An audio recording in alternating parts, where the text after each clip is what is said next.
بسم اللہ الرحمن الرحیم۔ آج کی ہماری گفتگو کا عنوان کومنٹس کی صورت میں یوٹیوب پر ایک چینل ملک شفیق ویلوگ کے حوالہ سے چینل ہے، انہوں نے یہ سوال کیا، میرے بھائی آپ یہ بتائیں کہ نسوار کھانے سے وضو ٹوٹتا ہے یا نہیں؟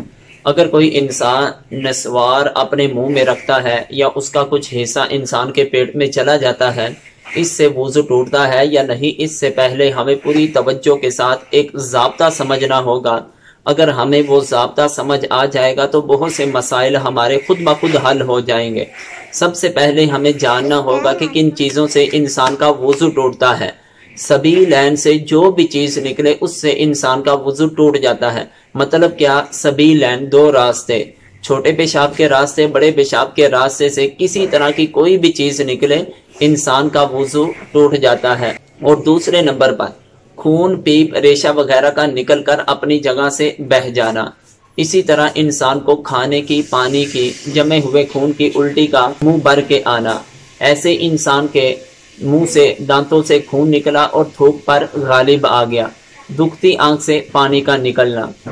اسی طرح انسان کسی چیز کا سہارا لے کر سو جائے تو اس کا وضو ٹوٹ جاتا ہے۔ انسان کے بے ہوش ہو جانے کی وجہ سے، نشے کا غلبہ ہو جانے کی وجہ سے انسان کا وضو ٹوٹ جاتا ہے۔ بالغ آدمی کا رکوع سجود والی نماز میں قہقہ لگا کر ہنسنے سے انسان کا وضو ٹوٹ جاتا ہے۔ یہ چند چیزیں تھیں جن کی وجہ سے انسان کا وضو ٹوٹ جاتا ہے۔ اب کہنے کا مقصد ہے ان تمام چیزوں میں سے جب انسان نسوار کو کھائے گا، کیا ان چیزوں میں سے کوئی ایک بھی چیز پائی جاتی ہے یا نہیں پائی جاتی؟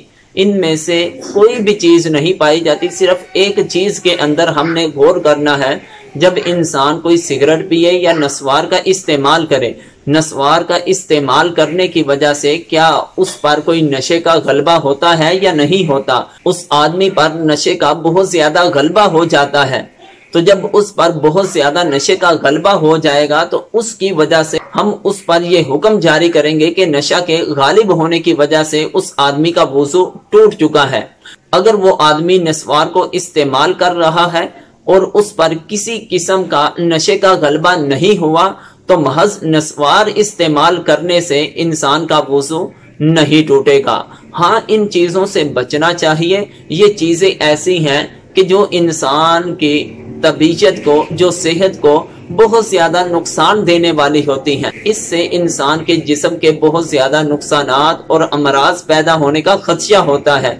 اس اعتبار سے انسان کو ان سے بچنا چاہیے۔ ان کے استعمال سے جتنی دیر تک انسان کو نشہ نہیں ہوگا اس کا وضو بھی نہیں ٹوٹے گا۔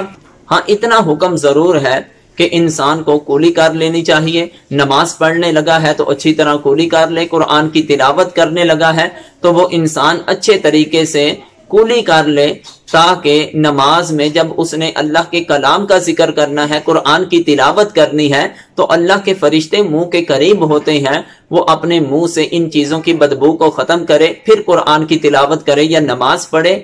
اللہ کی بارگاہ میں دعا ہے ہمیں صحیح طور پر اپنے دین کی کامل سمجھ عطا فرمائے۔ واللہ اعلم ورسولہ۔